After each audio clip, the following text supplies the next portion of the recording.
the CPR if we assume that this CPR was based on the lower local sands only? Yeah, I think the CPR doesn't necessarily relate to upper or lower. They just basically assigned the majority of the reservoir is in the upper Lacone in the Gamia well.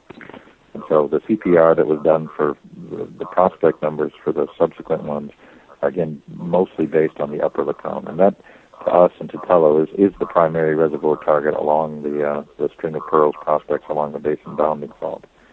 As I said earlier, when we're drilling a well, we have to compromise our location. So we were hoping to tag the lower Lacone sands with the Twiga well, as we sort of did with the Gamia well. We found a very thin section of it. It had a fault below it, and then we went into this tight rock just like we did here. Unfortunately, this one didn't see that lower Lacone sand, even the small piece of it like they did in Gamia.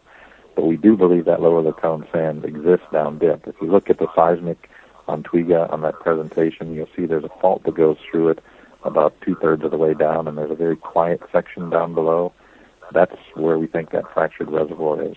And if you look to the right of that, you can see there's some pretty significant reflectivity, and we think that's probably the Lacone sands down dip. So that's one of the things we'll be looking at, is doing some down dip wells to look for the lower Lacone, and some up dip wells to look for thicker pay sections in the upper Lacone as well. Thank you, Cliff.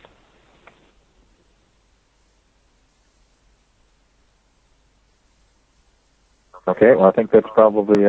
I'm growing weary with the questions, so I think we probably call a halt at that point.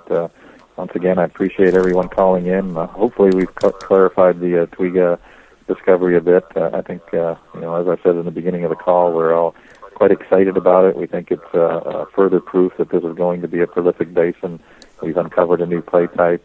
There still is a lot of work to do. There's a lot of evaluation to be done on both wells, including the testing and analyzing the data we've collected. But I'd say right now, both ourselves and Tello are quite convinced that this could be a very exciting new basin that we've opened up in East Africa.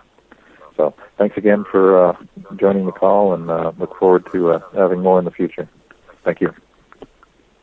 Ladies and gentlemen, that does conclude our conference call for today.